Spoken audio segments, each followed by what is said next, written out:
We spent a lot of time analyzing these massive corporate pivots.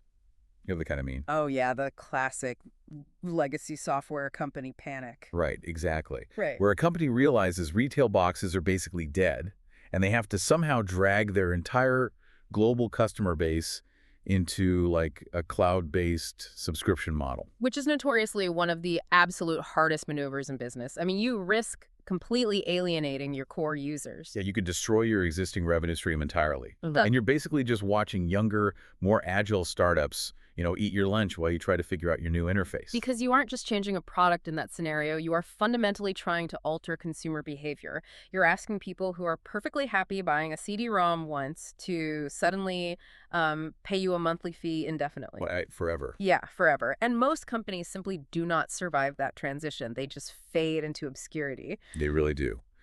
But today we're diving into a case study of that exact same extinction-level pivot, but pulled off flawlessly over the course of 2 decades. Oh, it's a masterclass. It really is. Only the product we are talking about today isn't software. The product is a personal brand. Right. So we've got a really fascinating stack of industry profiles, biographies, and career retrospectives in front of us, focused on a highly controversial, rapidly shifting corner of the media landscape, which is the adult entertainment industry.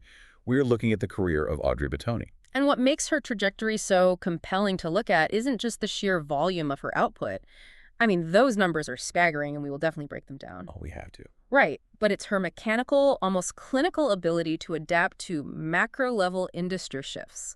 She moved from the physical media era of the mid-2000s, navigated that massive digital studio boom, and successfully landed as a fully independent media empire in the modern, direct-to-fan creator economy of 2026.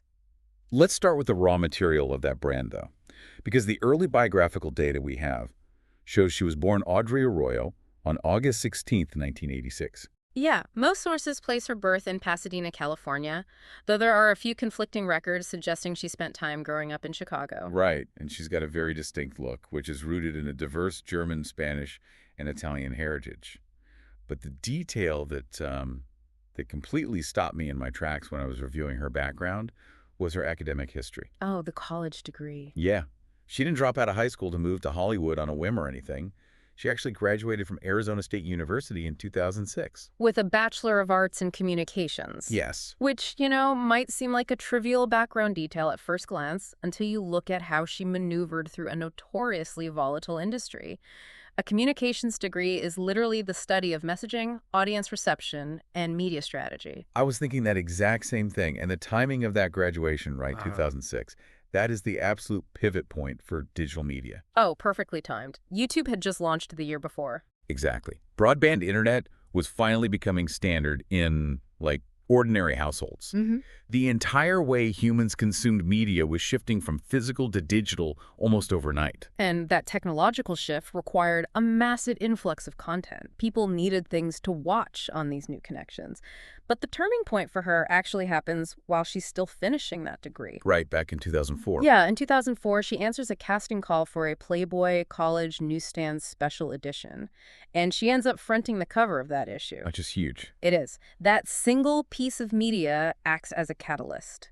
It puts her directly on the radar of casting directors who are desperately looking for polished, premium talent to drive their new digital platforms. I have to pause on that jump, though, because, doing a college magazine spread is a fairly common rite of passage for aspiring models, right? It's a great resume builder. Sure, absolutely. But jumping from a university communications program straight into films for mature audiences by age 20, that is a massive leap. Was she just testing the waters, or was this like a highly calculated career move? Well, all the evidence in our sources points to a highly calculated entry. She didn't enter the adult entertainment space as an amateur fumbling her way through early webcams. Right. She wasn't just experimenting. Exactly. She debuted in 2006 with a fully formed, highly curated aesthetic. She leveraged that polished, glamorous brunette image to instantly position herself as top-tier talent. The studios in the mid-2000s were engaged in this massive arms race for content to fill their new subscription portals. Oh, they needed volume. They were incredibly hungry for reliable, recognizable performers who could consistently draw clicks, and she fit that requirement perfectly. Which brings us to the output. Yeah. When you say she fit the requirement, The scale of what she built during the studio era is almost difficult to comprehend. It's wild. We are talking about 464 magazine covers. Let's actually think about the physical logistics of that for a second. Yeah. If you shoot one magazine cover a week, every single week, with no vacations, no sick days. Which is impossible, by the way. Right. But even if you did, that takes nearly 9 years of continuous production to accomplish. And that's just the print media. Her portfolio also includes 285 professional photo sets and 179 video features. That is just an insane amount of work. It really is. You have to factor in the travel to different studio lots, the wardrobe fittings, the makeup hours, the press events. I mean, the sheer physical stamina required to maintain that level of production without burning out or just disappearing is remarkable. And she wasn't just doing, like, low-budget underground work either. The retrospectives show her collaborating with the absolute giants of the industry at the time. We're looking at contracts and features with Brazzers, Naughty America, Digital Playground, and Club International. Yeah, she was everywhere. And she was being photographed by renowned figures in the space, like Suze Randall. Which is top tier. Absolutely. And she was pulling in mainstream recognition within that ecosystem almost immediately. By 2007 and 2008, she was earning multiple award nominations, including AVN and Fame nods for Best New Starlet. Wow, so right out of the gate, basically. Pretty much. And November 2008 looks like a massive capstone to that early era. She became the Penthouse Pet of the Month and featured on the cover of Club International simultaneously. That's huge. But, being everywhere all at once in 2008 is very different than being everywhere today. Oh, completely different game. Today, an algorithm can take a 15-second video of an unknown person and push it to 100 million For You pages overnight. Fame can be completely instant and accidental. But Audrey Bitoni was operating in a pre-algorithmic web. And that is the defining factor of her early success. There wasn't one single viral moment or a massive flagship release that made her a household name. Right. Her breakout was entirely based on her cumulative footprint. She became famous through sheer, undeniable volume. It reminds me of those reliable character actors in Hollywood. The ones you see in one movie and then suddenly you realize they are in literally every major blockbuster you watch. Yes, that's a great comparison. They didn't get there through a lucky break. They got there because directors know they will hit their marks, deliver the lines, and cause zero problems on set. She approached this highly controversial field like a high-frequency production line. Because a dependable asset is the most valuable thing a studio can find. Since she was so consistent, she became a permanent fixture in the minds of the audience. Right, they knew what to expect. The studios knew exactly what they were getting, and more importantly, the consumers knew exactly what they were getting when they clicked on her name. By churning out that much high-quality content over a decade, she built a massive back catalog. Which becomes so important later. Crucial. We are talking hundreds of millions of cumulative views across various aggregators and platforms. That brand recognition became her true asset. It far outlasted any individual studio contract she ever signed. By the way, if you're enjoying the vibe, go ahead and hit that like button, subscribe to the channel, and share this video with your friends. It really helps us out. Always appreciate the support. So she spends a decade building this colossal footprint. She is basically the cornerstone of the studio model. But then we hit the late 2010s, and the entire foundation of that industry begins to fracture. It was an extinction-level event for performers of her era, honestly. The traditional studio model, which had fueled her massive output, it just began collapsing. It was entirely falling apart. Yeah, collapsing under the weight of free streaming tube sites and the rise of the direct-to-fan creator economy. Right, because the studio stopped handing out those massive exclusive contracts, mainly because physical DVDs and print magazines were effectively dead by then. Precisely. The power shifted from the distributors to the platforms. And for many performers who peaked in the 2000s, this was basically the end of the road. Because they couldn't adapt. Right. If you didn't know how to hustle on modern social media, or if you didn't know how to manage a subscription paywall yourself, you simply faded into the archives. But she didn't fade. And this is the pivot that I find most fascinating from a purely business standpoint. She survived the death of the studio system by taking complete ownership of her audience. Yep. Instead of relying on a third-party portal to distribute her work and, collect the bulk of the revenue, she migrated her massive fan base to platforms where she controlled the tap. She took the legacy brand recognition she had spent the last decade building and completely weaponized it for the modern web. I mean, our sources show her with over 500,000 followers on X, a highly active Instagram presence, and her own direct-to-consumer subscription channels like OnlyFans, where she dictates all the pricing and the terms. She's the boss now. Exactly. But I have a major question about the mechanics of this. To survive on modern social media in 2026, you kind of have to play the game, right? You have to chase trends, use the popular audio clips, sort of fit the modern influencer mold.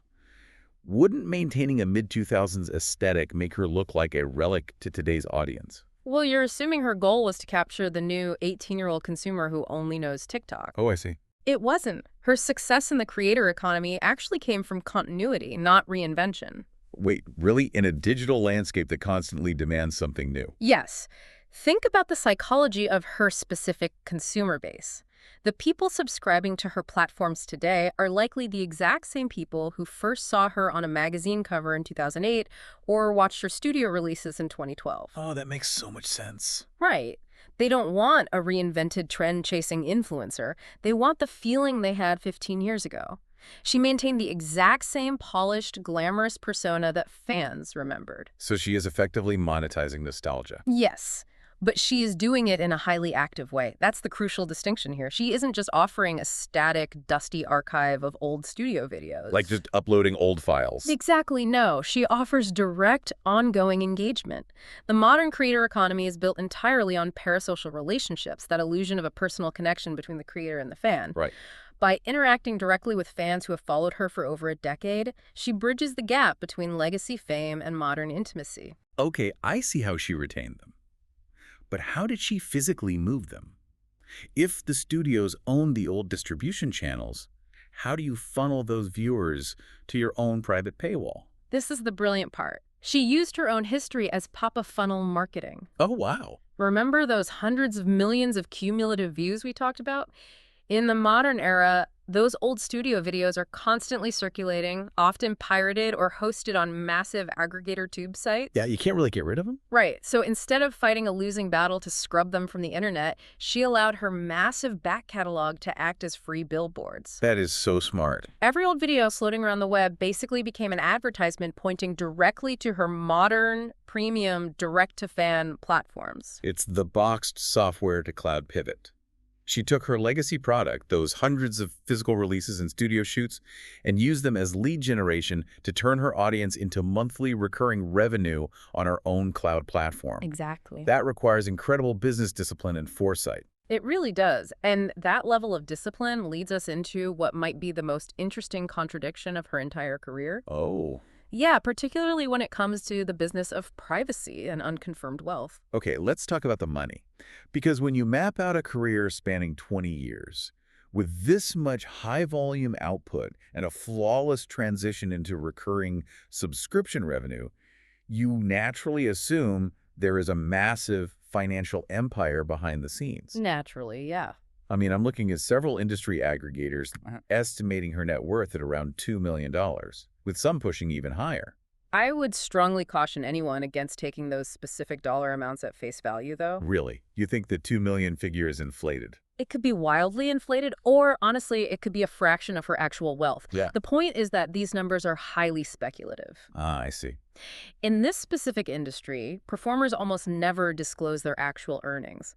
The figures you see on aggregator sites are generated by fairly rudimentary guesswork. So it's just math based on assumptions. Totally. They look at generic industry averages for a scene, they multiply it by her vast back catalog, they assume a certain conversion rate for her current subscription platforms, and they spit out a neat little number.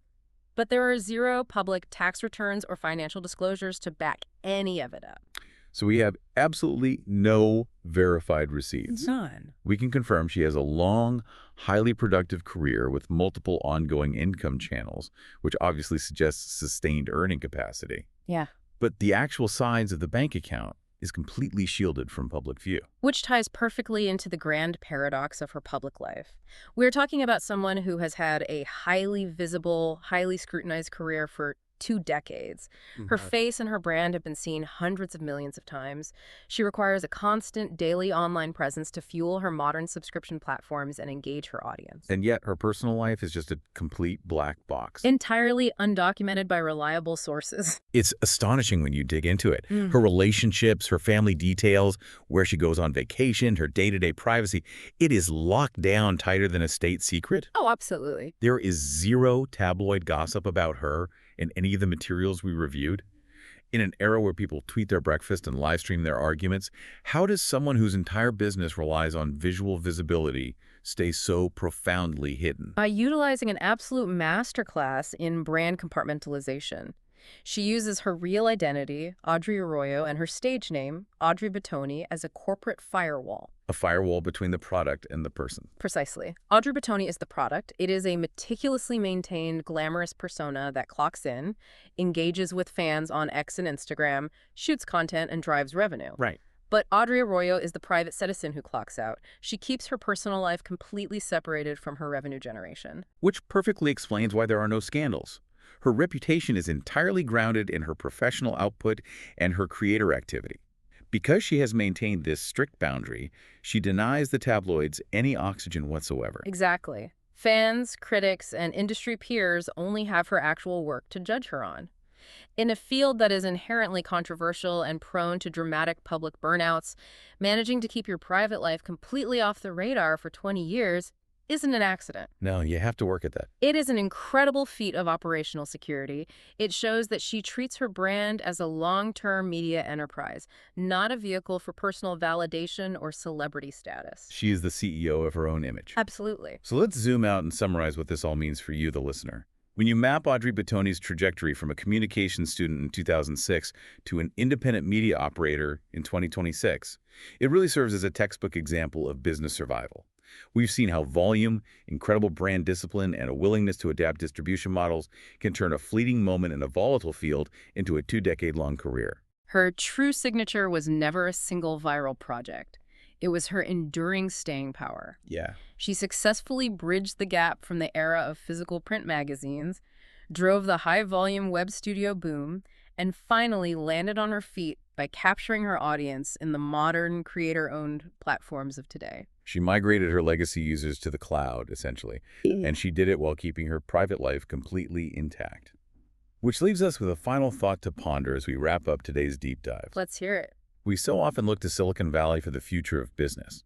We read case studies on tech giants to learn about distribution, adaptation, and audience capture. But historically, the mature entertainment space has almost always been the first to test and perfect new digital distribution models. That's very true. Long before mainstream creators were trying to figure out high-speed video hosting, secure online micropayments, and direct-to-fan subscription funnels, performers in this controversial field were already mastering them.